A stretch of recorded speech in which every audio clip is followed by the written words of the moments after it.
the very end, in the Holy of Holies, in the holiest place, guarded by 2 angels, is something called the Ark of the Covenant. This is the part of the tabernacle that is mentioned in the Quran.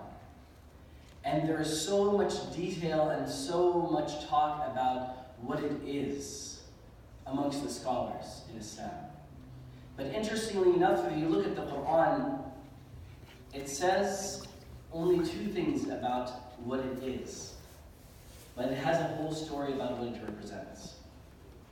So in the spirit of what the Quran, how the Quran approached it, and due to the shortness of time, I'll discuss the relevance of it to us. If you guys don't know, it contains, simply in the Quran, it mentions 2 things. It comes with a peace from your Lord. Peace is generally something that is accompanied by angels. The presence of angels, an angelic presence. It has something special to it, a special presence that brings with it peace and brought with it victory. It was something that the Israelite tribes, once they had it with them, in battle they would be victorious. The enemies, when they stole it from them, they encountered from it only suffering because it was stolen. So it's not about the thing in itself. It represents the help from God. And one important thing to say about the presence of God, as far as our Islamic belief, is that the presence of God, we believe presence for us means that God is with us. God is everywhere in His knowledge. God is everywhere in His ability. God is capable at all places at all times. And there's a special withness, if you will, a special presence for the righteous. What does that mean?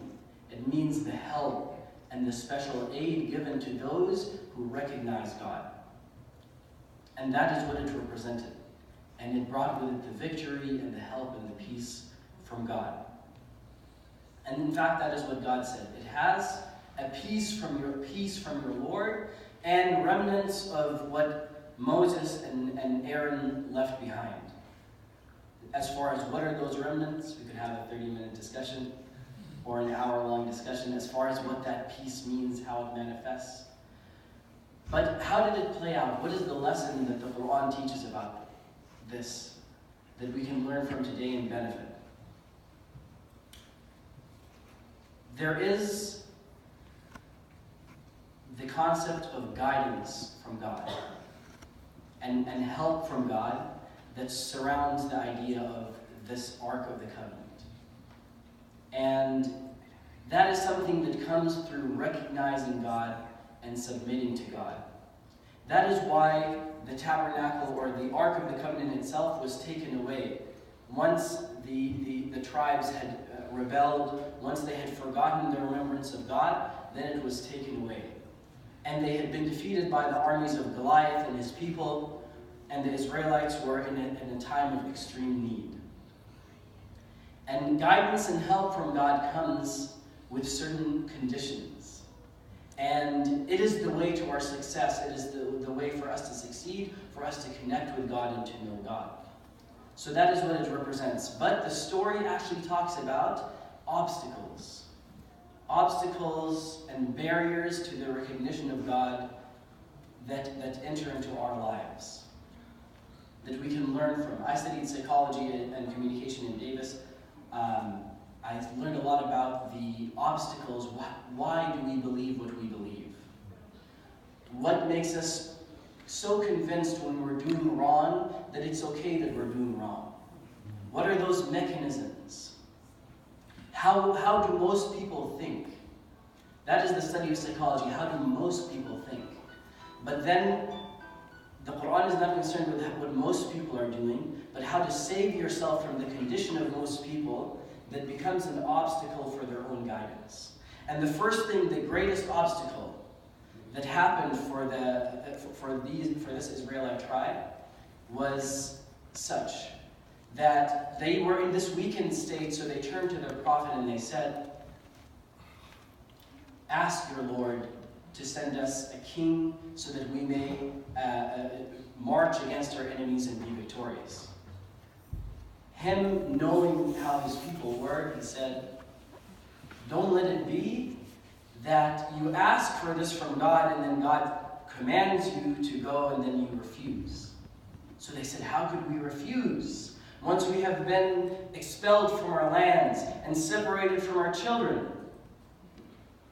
All of us recognize when we are in need of God. That is something innate and natural that is found within human beings.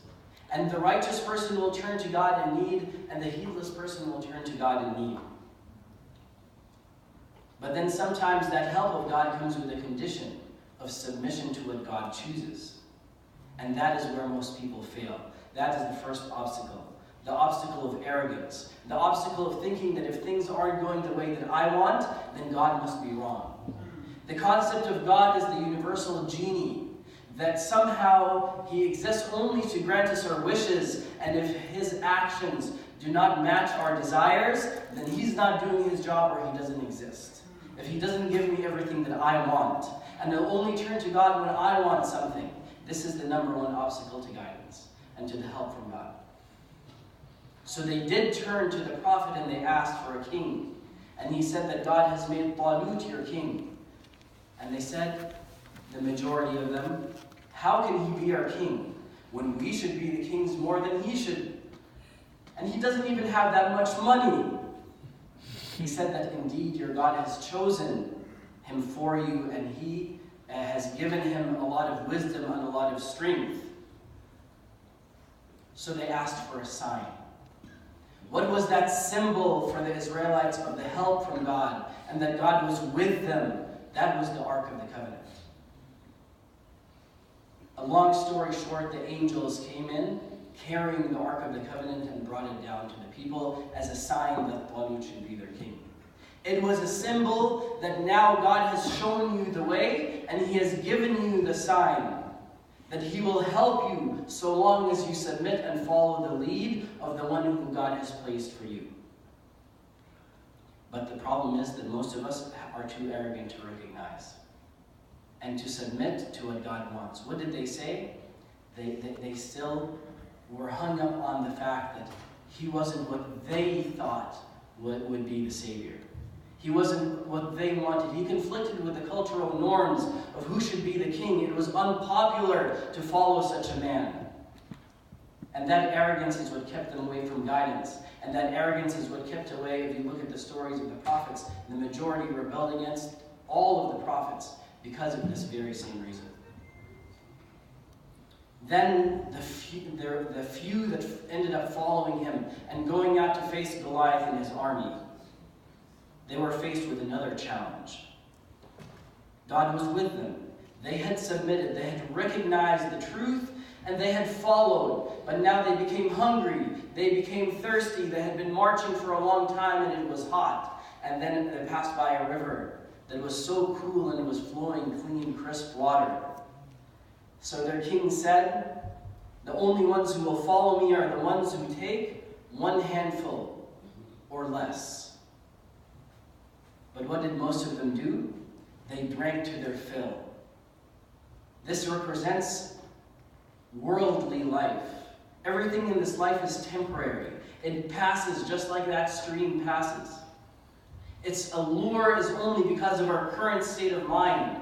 If they realized that they had already sacrificed and they had already submitted and they left their homes, yet the majority was turned back, the majority drank.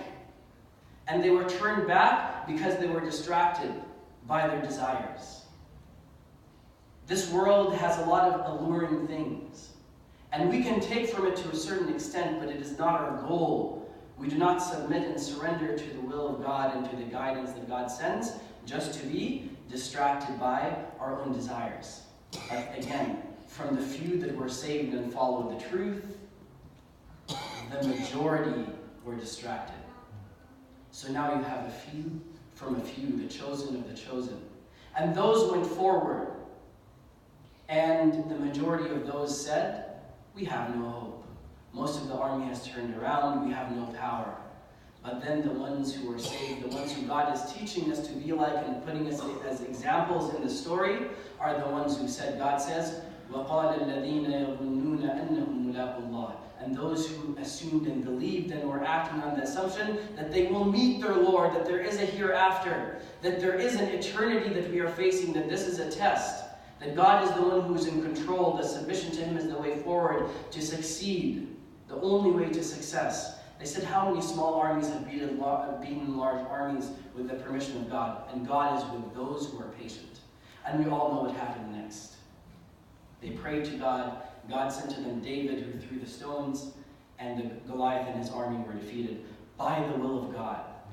It is the recognition of God that the help came from God. Even the Ark of the Covenant itself, the blessings that were contained with it, truly they were coming from God. God could send them with it or without it. God's help is not conditional on an object. It's not conditional on an image. It's not conditional on anything. It is conditional on your submission. That very same Ark of the Covenant was abandoned by the disbelievers who stole it because they were getting sick by being around it, because they did not have that submission in that proper frame of mind. So to conclude, through that we are saved. Through turning to God and sincerely, recognizing who we are and recognizing who God is. Through His grace, through His mercy, through His help, we are saved. And today, and this event is symbolic of the meaning of the Tabernacle and the Ark of the Covenant to us, that it was something that we all share in common that brought us together. And this is what Islam teaches us, to unite upon the truth, to unite upon goodness, and to unite upon what is right. So I ask God to keep us united upon the truth, and united upon goodness, and united upon what is right. And thank you very much.